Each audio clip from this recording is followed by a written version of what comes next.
ये श्री सावरिया सेठ की जय। गुरुदेव श्री कल्लाजी राठौड़ के आशीर्वाद है। श्री सावरिया सेठ की असीम कृपा से श्री सावलिया ज्योतिष एवं वास्तु सलाहकार केंद्र का शुभारंभ 30/3/2025 अर्थात चैत्र नवरात्रि प्रतिपदा से ही कल शुभारंभ हुआ। आप सबके शुभाशीष एवं उस ब्रह्मांडीय असीम पॉजिटिव या देवी शक्ति के आशीर्वाद से जिनके मैं आभार व्यक्त करते हुए पुनः जो कुंडली विश्लेषण के अनुभव है, कुंडलियों में जो दोष पाए जाते हैं उसका प्रेडिक्शन करते हैं, वो कोई न कोई एक देवी शक्ति का आशीर्वाद है, गुरुदेव का आशीर्वाद है। और उस परम तत्व को अच्छा किसी समस्या को डिकोड करना एक साधारण बात मानता हूं मैं। समस्या पकड़ना एक नॉर्मल एक चमत्कार है, लेकिन उस समस्या को खत्म करना उससे भी बड़ा चमत्कार है।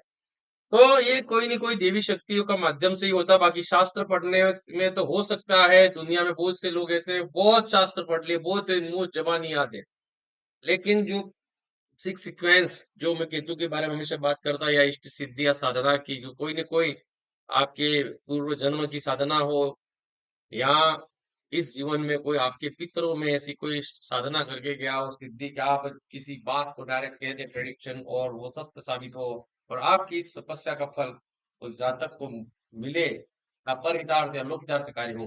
तो फिर से गुरुदेव प्रहलाद जी राठौड़ को आशीर्वाद करते हुए मैं इस वक्तव्य को जारी रखना चाहता हूँ। अब ये सब बातें सुनी कही, वो मेरा अनुभव था। अब इस सब का सारांश सुख दुख लाभ हानि जय पराजय सभी चीजों को छोड़ते हुए भगवत के जो अर्जुन और श्री कृष्ण भगवान 16 कलाओं के धनी सावलिया का उसमें लगभग बातों का सब उत्तर मिल जाता है, लेकिन अंत में एक शब्द मत गतेना अंतरात्मना शब्द स्वयं योगेश्वर ने कहकर एक नई बात छेड़ दी, जिससे सभी बातों का पूर्व प्रश्नों का सब जवाब है। मत गतिना अंतरात्मना का अर्थ है मुझको। श्री कृष्ण ने अर्जुन से कहा मुझको अंतःकरण से ठीक से धारण कर ले बस। मदाश्रया अध्याय 7 के प्रथम श्लोक में ही बता दिया मदाश्रय मतलब किसी प्रकार का संशय रहित तू मुझको मुझ में आश्रित हो जा, अपनी जीवन नैया को पूरा मेरे प्रति समर्पित कर दे।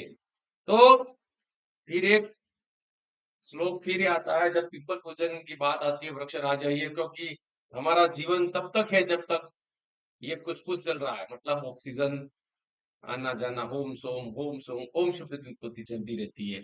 तो ये कब तक चलेगा? जब तक हमारा श्वसन तंत्र चल रहा है। जिस दिन सांस रुकी इसका मतलब आपकी जीवन लीला समाप्त है। तो वो उसका श्वसन प्रकरण का सर्वसाक्षी उच्चराज पीपल को नमन करते हुए उसके संबंध में जो श्लोक है बोल रहा हूं। मूल तो ब्रह्म रूपाय मध्य तो विष्णु रूपिण्य अग्रतः शिव रूपाय वक्ष राजाय ते नमः। पीपल वृक्ष को अब इसमें भी मूल रूप किसको माना गया है? ब्रह्मा जी को। मध्य रूप है विष्णु जी, अंत शाखाओं के रूप में पत्ते को बोले जो भी है शिव है। और इसी जीवन की नैया को पार करने के लिए श्री कृष्ण के माध्यम से जो गुरु की अनुभूति है और सावरिया की असीम कृपा है, तो उसको अनुभूत कैसे कर सको? जीवन की नैया पार करना। तो क्या कहा है मैंने कि आपको रण के क्षेत्र में जीवन का ये रण है, उसको पार लगाना है, जीवन की नैया तार लगाना है, तो आप रथ में अर्जुन रूपी राजा के रूप में बैठ जाओ और सारथी श्री कृष्ण को अपना रथ का सारथी उनको बना दो। कि नैया जीवन नैया रण का क्षेत्र हो या कोई भी क्षेत्र आप पार कर लो। उसमें ये श्लोक बताए, ब्रह्मा विष्णु महेश की तीनों की पोजीशन बताई, मूल रूप मध्य रूप और शाखा रूप। तो उसमें क्या बताया? दिक्कत इसमें करना क्या है? सबसे पहले इन तीनों रूपों को और भाषा में समझ सकते हैं कि सबसे पहला मूल रूप ब्रह्मा का क्या है? संकल्प शक्ति। आपकी क्या होना चाहिए?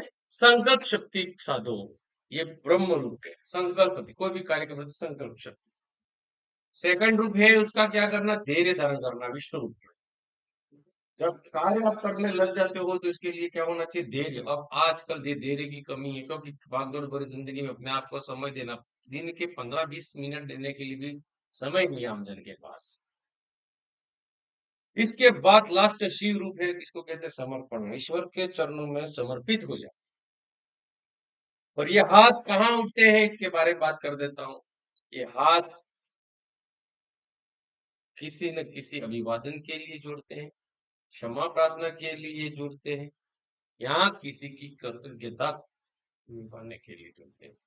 तो सुख और दुख का कारण भी बता देता हूँ। सुख का कारण क्या है?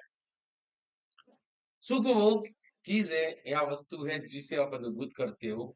आपकी मन की योजना या मनोइच्छा को पूर्ण होना, मनोइच्छा का पूर्ण होने की अवस्था सुख है। आपकी योजना जब, आपकी सोचे गए विचार जब पूर्णतः परिलक्षित होते हैं तो उसको सुख कहते हैं। और आपके द्वारा बनाई गई योजना या विचार जब उसकी फ्रीक्वेंसी इस नीति द्वारा बनाई गई योजना से मैच नहीं खाती है तो दुख की अवस्था है। तो श्री कृष्ण ने कहा है, हे पार्थ, मनुष्य क्या करता है? विषयों का ध्यान करता है। विषय को ध्यान करने से क्या होता है? आसक्ति पैदा होती है, और आसक्त या लगाव से ही काम की उत्पत्ति होती है। काम की जब पूर्ति ना हो पाती है तब क्रोध उत्पन्न होता है। और विषय, क्रोध कब, क्रोध रूपी विषय में मोह पैदा होता है। और जब मोह बढ़ जाता है तब बुद्धि का रूप विनाश की ओर चला जाता है। बुद्धि विनाश तो सर्वनाश होना ही है। और बुद्धि नाश क्या कहते हैं? जो व्यक्ति जिसमें बुद्धि नहीं है वो शांति और अशांति में फर्क नहीं कर पाएगा। और जो शांति और अशांति में फर्क नहीं कर पाएगा उसका जीवन भला कैसे सुखी हो सकता है? जय कल्ला राठौड़, जय गुरुदेव, जय सावलिया सेठ। श्री सावलिया सेठ ज्योतिष एवं वास्तु सलाह केंद्र का ओपनिंग और फर्स्ट टॉपिक, फर्स्ट वीडियो आपके सामने है। उसका आपका शुभाशीष मिले तो आगे वागड़ के लोगों के लिए वागड़ी में ही मैं भगवत कथा वाचन करूंगा। धन्यवाद। जय हिंद, जय भारत।